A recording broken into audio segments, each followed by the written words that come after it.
you're a guest of ours, I want to welcome you. Thanks for being with us this morning. Watching online, I want to say thanks for being with us this morning as well. We're going to continue in our series, part 3, on Psalms 23. One of the most downloaded books of the Bible, according to Google, is the book of Psalms. Out of the book of Psalms, one of the most popular chapters of Psalms is Psalms 23. A lot of times we'll read that at funerals. You'll hear people will share that passage. Many of us may also know it as the Lord is my shepherd. And so when you tell people that, they go, oh, I know that one. That's the one I know. Here's what we've talked about over the last couple of weeks, just to kind of bring you all up to speed. The reason the Psalms are so important, and I've heard people call it psalms. It's called Psalms, so not psalms. And it's Job, not job. Okay? So just helping people out there for a little bit. The reason the Psalms are so important is because it gives us the language of prayer. It gives us the language of prayer. It addresses everything from spiritual, directional, emotional, physical, and eternal. And so we've summed up Psalms 23 by saying this right here, that God has more than enough. God has more than enough. Or it could be said this way, if the Lord is your shepherd. David starts off Psalms 23, he says, the Lord is my shepherd. And so we've summed it up like this. If the Lord is your shepherd, and he's leading, he's guiding your life, then he has more than enough to meet all your needs. And the author is David, and he's writing this Psalms 23 in some of the darkest moments of his life, where he felt like his life was being attacked and threatened. And before he was a king, he was a shepherd. And so you'll realize in this writing of Psalms 23 that David is writing about this moment where he remembered what it was like. What he was to his sheep, he's saying, God, you were to me. What I was to my sheep, where I tended for them, I cared for them, God, that is what you are for me. So now we've been going through this. This is week 3 on this one chapter. Very simple, very easy. Everybody knows it. So I think you're up for a challenge. How many of you are ready for it? Let's stand to our feet, and we're going to read Psalms 23 together. Look at that. Okay, here we go. I'll start it off. You finish it. Here's your time to shine. You can look at your spouse and be like, I know the word. I got it. Okay, here it is. I'll start it off, and then you'll take it from there. Here we go. The Lord is my shepherd.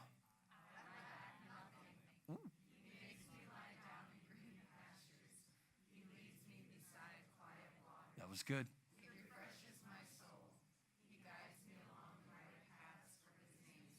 Deep breath. Even though I walk through the darkest valley, I will fear no evil, for you are with me. Your rod and your staff, they comfort me. You prepare a table before me in the presence of my enemies. You anoint my head with oil. Surely your goodness and love will follow me all the days of my life, and I will dwell in the house of the Lord forever. Lord, thank you that people actually knew the Bible. Man, it's working. Amen. Have a seat. Come on. Having a little fun this morning.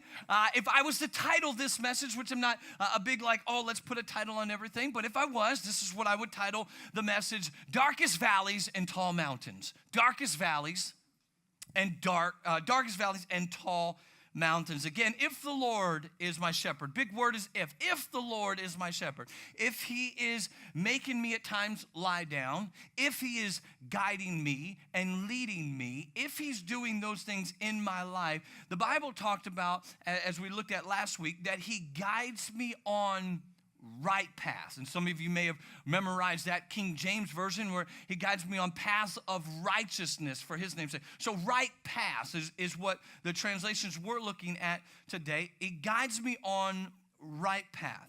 Then what we have to understand today as we look at leading and walking through the darkest valleys is simply this. If God is the God who is leading us down the right path, then sometimes that path will lead through the valley. We don't like the valley. Nobody likes the valley. We like the mountaintops. We like being up on high. We like looking at all the beautiful things. We like to go from mountain to mountain. We want that in our life. We want to be able to say, this is awesome, this is great. But how many know for firsthand experience that we don't go from mountain to mountain? That oftentimes we have some good old high mountains and some good old valley lows. How many have walked through the valley before? How many are walking through the valley now? I got both my hands up and a leg. Walked through valleys before, but here's what I know. And I hope this encourages you. See this up on the screen. A valley is a low place, right? A valley is a low place between mountains. Watch this picture. Here's what I hope to encourage you with this morning. As you see the valley and we see the mountains on both sides, here's what you have to understand. If you're in the middle of a valley, understand this. A valley is just simply a mountain waiting to happen. Catch that. A valley is just simply a mountain waiting to happen. I've got to walk through the valley. I can't sit there in the valley. Some of you need to hear this. I can't whine in the valley. This is low. This is bad. The water, I don't like this. Don't blog in the valley. Don't post on Facebook in the valley. Don't Snapchat. Don't Instagram. Don't pull a story on there. How bad it is in the valley. Because you're going to learn it's in the valley that God really is doing something in you. We can go through the mountains, and the mountaintops are great. I love the view on the mountain. I grew up in North Carolina, and we had the Great Smoky Mountains that are around, and you see the beautiful fall colors when the leaves are changing. A beautiful scenery where it's breathtaking. It's amazing. We love that. But it's going down to the valley, the low place, the darkest moments of our lives that we don't like that. But we want to skip to my darling from one mountain to the next and call it even. Be like, God, why can't you do that? Just take me from here to here. But we have to walk through the valley in order to get to the next mountain. How do I do that? We talked about last week, keeping our eyes on the shepherd. Many of us know what it's like to feel alone. We know what it's like to have that dark moment in our life, where for us there's that dark feeling. And here's what happens is it creates this anxiety. Those low moments create fear. It's the valley. David's writing about a time where he was sure that he was going to lose his life, a season where he had to walk through a dark valley. He lived from mountain, and now he's writing about a valley, and we know in his life that a mountain was on the other side, getting ready to happen. David knew the same God that got him to the mountain was the same God that was going to get him through the valley. It's a matter of perspective. Rather than focusing on what's in your way, you've got to focus on the shepherd and walk through the valley. You can't focus on what's around you. You can't focus on how tall the mountains are. And I don't know how I'll ever climb that mountain. And I don't know how we'll ever get out of this valley. It's just so low, and there's too many thistles around. And if the rain comes and it's going to flood, then we're going to have to move up higher. And it's not fun. This isn't going to be good. Rather than looking at how tall the mountains are and how big the mountains are and how difficult it may be, focus on God. It's a matter of perspective. Let me give it to you this way. A little boy went to the zoo with his dad. And as they are turning the corner, the little boy hears a roar from a lion. Now, I don't know about you, but I like seeing the lion's den. When I go to the zoo, I don't care about the penguins. Those are awesome. Those are fun. I want to see the real animals. I want to see lions and tigers and bears. You're going to find out why there was oh my in just a minute. I like to see those things. I want the action. So the little boy is standing there, and all of a sudden he hears the roar of a lion, and it panics him to the point where he freezes. And he looks over at his dad, and with this panicked voice, he looks at his dad and he says, "Run, Daddy, run!" Well, the dad wasn't afraid because he was looking at the fence when the boy was looking at the lion. See, when you look at the lion or how big your mountain is, it'll create fear and anxiety and doubt inside of you. But yet the father didn't look at the lion. He looked at the fence. And therefore, there didn't create fear inside of him. It'll scare you if you just look at the lion. It'll scare you if you just listen to the roar. It'll scare you if you see how tall it is. But if your eyes are focused on the cage, you can handle it. It's all about perspective. Let me step away from my notes. This could be dangerous, but let me just say this. I believe that the length of your valley is determined by your perspective. The length of your valley season is determined by your perspective. Because if you sit there and you're just focused on the mountains, or in the context of this analogy of the little boy, see, here's what happens. He had fear, and fear by design was created to stop you in your tracks, to paralyze you. You ever went through a haunted house? I know none of you have because you're all spiritual and Christian people. You don't do that stuff. And all of a sudden, there's a couple of different mixed emotions when you walk through a haunted house. Haunted hayride. All of a sudden, fear paralyzed you. Or if you're like me, there's a reaction. I'm sorry, I didn't mean to do that. Right? Some of you scream. It's a reaction. The length of your valley season is determined by your perception, how you perceive this thing, what's going on. Because now if you have the view of the little boy, and that fear comes in because your view is on the lion, all of a sudden it's going to paralyze you. But David said, even though I, what? Walk through the valley. Notice that oftentimes fear will stop us from walking through our valley. And it prolongs us from getting to the mountain that God has truly called us to. And so therefore we don't move. We just stand there. We're paralyzed. But David had this ability to walk through the mountain, walk through the valley into the other mountain that he had for him. He said, listen, I'm in my darkest valley. But then watch what he says. My mind's set on the shepherd, because here's what he says. Thou art with me. Your rod and your staff, they what? Say it again. How many of you ever feel comforted when you're walking through the darkest valley of your life? Oh, I just feel awesome. You ever met somebody like, it's just a horrible time, but I feel great. I'm just going to blog about it. I'm gonna post about how amazing the valley is. No, quite the opposite. People are like, this sucks. I don't like the valley. I don't like being in this place. But David said, even though I got to walk through a valley, I can walk through the valley with comfort. Why? Because you're with me. Your rod and your staff, they are bringing comfort into my life. Two essential tools that a shepherd always carries with them is a rod and a staff. No matter where a shepherd would go, they would carry these tools with them. And I want to share this with you. A rod represents the authority and the power. Represents authority and power. It would protect the sheep if it was attacked by another animal, and the shepherd would take the rod, which was just simply a club, and knock another animal over the head. Some of you animal rights people just got offended by that. Sorry about that. It would knock another animal over the head and make it run away. But it was also used to discipline the sheep if it wandered.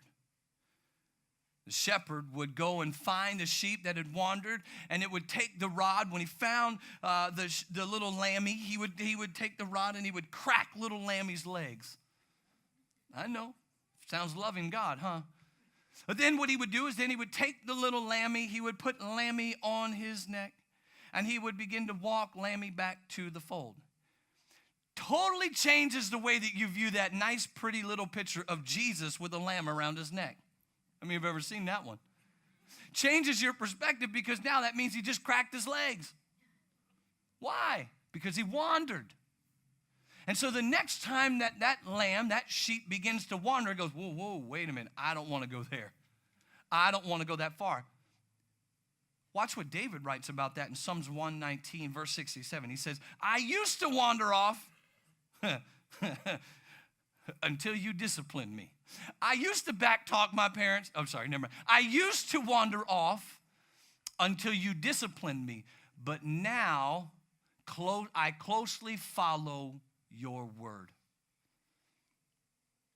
There are moments in our life when we're in that valley and we feel to wander off, but God has this rod, this authority. It's used to protect us, but it's also used there to discipline so that we would stay close to his word. Then there's the staff. So the rod is the authority and the power. The staff was simply a big stick with a hook on the end. We talked about that last week, how sheep were not the brightest animals, and they actually drowned while drinking. And so the shepherd would take his staff and he would pull the sheep back out of the water so the sheep could breathe. He would use his staff to guide the sheep. He would use the staff to get them through from one point to the next point. And this is a picture of God's grace, that he's willing to pull us out of dangerous situations and guide us down the right path. Again, if the right path that God puts us on is not just from mountains and mountains, oftentimes the right path will lead us through the valley to get us to the next mountain. And what David is saying is this right here. Even though I walk through the valley of the shadow of death, the darkest valley, I'll fear no evil. Why? Because in one hand is your power, and in the other hand is your grace. Your power and your grace, they comfort me. Now in the Greek, the word comfort means comforter. The word is together, and forter means strong. And so what David is saying is that when I'm walking through the darkest moments of my life, difficult seasons, hard moments, low times in my life, David says, listen, I can walk through them. Why? Because I'm not listening to the lion roar. I'm not looking at how big the lion is. I'm not worried about what the lion can do to me. I'm focusing on the fence, or I'm focusing on the shepherd who's going to lead me through this thing, and therefore I can walk through the valley of the shadow of death. I can walk through the dark moments of my life knowing that you are with me. Your power and your grace are strong together. And so when you walk through those moments, knowing that his grace is there, his power is there, and it's there to lead you and to guide you to get you from one mountain through the valley to the next. But the truth is this: it's not until we've walked through dark valleys in our life that we discover that God is truly with us, guiding us, protecting us, and comforting us. It's in those low moments we go from hearing the good news of the shepherd to knowing the shepherd. Did you notice how David changes from comments about God to all of a sudden this communion that he has with God? The Lord is my shepherd. Almost in a third person. The Lord is my shepherd. Second person. The Lord is my shepherd. I shall not want. Leads me beside quiet waters and guides me on paths of righteousness. Then he moves from verse 3 to verse 4, and it becomes personal. Why? Because David has walked through mountain highs and valley lows before. And it's oftentimes people who have gone through these things that can look at you and go, hey, I've been there before. You ever had a conversation with somebody who is going through something that you've been through multiple times, and you're looking at them going, hey, don't sweat it. Listen, don't worry about it. Don't get all excited. Listen, listen, you don't have to fear. You don't have to get anxiety. Listen, you're overthinking it. You're overreacting. You ever had that conversation with somebody? Because you've been there. You remember the first time you went through something like that? And there's that fear. How are we going to make it? What are we going to do? Where are we going to go? How is it going to happen? And I don't even know if this will. And then there's somebody standing up in front of you like me going, just trust God. You're like, trust God? Nothing. I got to pay bills. I've got to make this happen. Kids got to behave. I've got to make something go. God's got it. What do you mean God's got it? Here's all that tells me is that they've been through the valley. It's people who will give you bad advice that have never been through the valley or the valley you've walked through. Oh, don't worry. I don't know why you get all emotional. I don't know why you get all excited. I don't know why you have fear. I don't know why you have anxiety. I don't know why. Here's why. And you get mad at them, but don't get mad at them. Here's what you have to understand. They've never been through that valley. Notice on the slide, you'll notice that there are multiple valleys, multiple mountains. You've got to walk through them. Some people have never walked through the valley you've walked through or you're walking through. And the key advice that I would give you is as you walk through the valley, you've got to keep your eyes on the shepherd, not the size of the mountain, not who's blogging in their valley or even their mountain. It was awesome the other day. I took Asher to the batting cages and I took a video and I put it on Instagram and he was hitting the ball. It was like, oh, that's a good shot. And I'm like, I'm posting that bad boy because it was an amazing shot from a 4-year-old who should be signed by the Twins. That's what should happen, right? That's what I'm just saying. But then I had this moment where he totally missed the tee. I mean, whiffed it, and then spun around. And I thought, nobody ever posts that. So I posted it and said, don't be fooled by my highlight reel. He missed it. We want to talk about the mountain highs, and we want people to see the highs, and this is what we do, and this is where we've been. But there are valleys that we walk through. But David says, listen, the only way that you can walk through that valley is by keeping your eyes on the shepherd. Don't look at what everybody else has. Don't look at somebody else's mountain. Don't look at their valley. Don't look at their experience. Keep your eyes on the shepherd. It's in the valley time that David stayed close to the shepherd and he never took his eye off of him. He experienced God in a way that began to move him from knowing a portion of God to knowing him on a deeper level. It's in the valley. You ever notice that oftentimes in your darkest valley, you feel alone? Did you realize that when you're alone, God is trying to do something in you?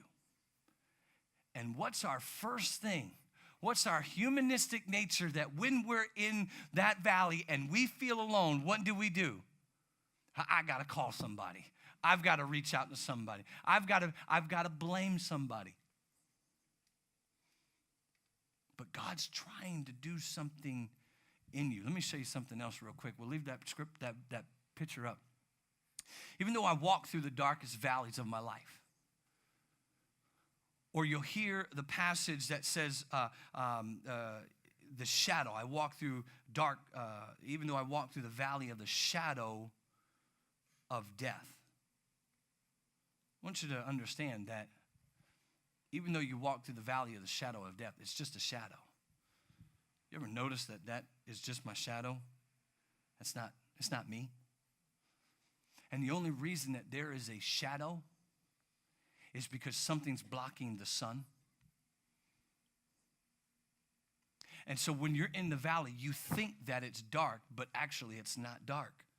There's just something blocking your view of the sun. Can I tell you that when you're walking through the valleys of your situation, that all of a sudden there is something that's going to rise up and it's going to block your view of the S-O-N? And all of a sudden, panic and anxiety begins to come in those low moments of your life. And it seems dark because it's in that valley that it's dark because the mountains are covering the sun. And then all of a sudden, you begin to have fear and anxiety and doubt and try to figure out what's going to happen, how's this thing going to work. But here's what I want you to know. The sun is still there. The sun is still shining. David knew that it was the same God that got him from the mountain is going to get him through that valley. But he had to focus in on the shepherd, knowing that he was with me, that his rod, his staff, they comfort me. Shannon and I sat with a couple last night and just kind of talking through things, and I can't tell you how many times I've actually this week shared this portion of Scripture with people who are walking through valleys, who are feeling alone. And I find it interesting that David says, "For I know that you are with me." I know that you're with me. One, he's been through the valley before. God's got him out of the valley to the next mountain, from that mountain to the next valley, to the mountain, to the valley, to the mountain, to the valley. He knows it's the same God that got him to the mountain will get him through the valley. And a lot of us, we walk through those moments where God's saying, listen, I'm with you. I'm with you. I'm with you. I'm with you. And he's trying to teach us, and he's trying to do something in us. I close with this story of a Shakespearean actor. I'm going to ask the worship team if they'll come. Shakespearean actor who was known everywhere for his one-man shows. He would always end his performance with this dramatic reading of Psalms 23. And each night, without exception, the actor would begin to recite, "The Lord is my shepherd. I shall not want." The crowd would listen attentively, and at the conclusion, they would rise to this thunderous applause in appreciation of the actor's incredible ability to bring the verse to life. But one night, just before the actor was to offer this customary recital of Psalms 23, a little boy from the audience spoke up. "Sir, do you mind if I recite Psalms 23? The boy was so excited because in his Sunday school class, he learned to memorize, "The Lord is my shepherd." The actor was quite taken back by this unusual request, but because of the cuteness of the kid, he allowed the little boy to come forward, stand center stage, knowing that the ability of this unskilled kid would be no match for his own talent. And with a soft voice and a drop chord,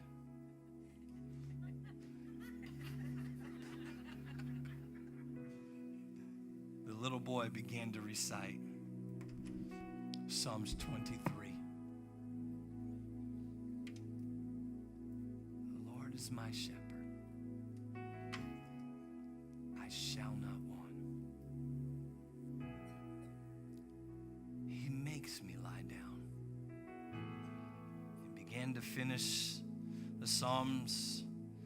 And when he was finished, there was no thunderous applause. There was no standing ovation, as his actor was used to every night.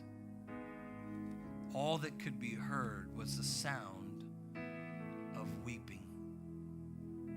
The audience had been so moved by the little boy's version of Psalms 23 that every eye was full of tears. Amazed by what he had heard, the actor said to the little boy, "I don't understand. I've been performing Psalms 23 for years. I have a lifetime of experience and training, but I have never been able to move an audience as you have tonight." He asked the little boy this question, "Tell me, what is your secret?" The little boy looked over at the actor. He said, "Well, sir, you know Psalms 23. I know the shepherd."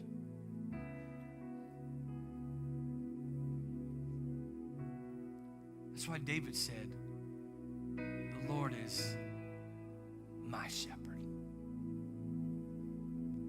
I know him."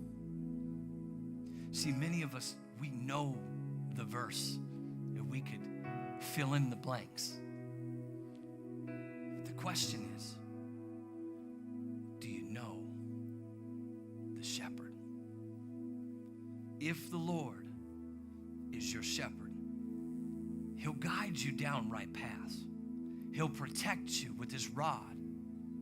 He'll comfort you with his staff. He'll guide you through the valley. Your responsibility is to keep walking with your eyes on the shepherd. See, a valley is just a mountain waiting to happen. And when you're in the valley, know this, that God is preparing you for the next mountain. And until you are ready for that next mountain, he can't pull you from the valley and begin to start the journey, the incline journey up to the top.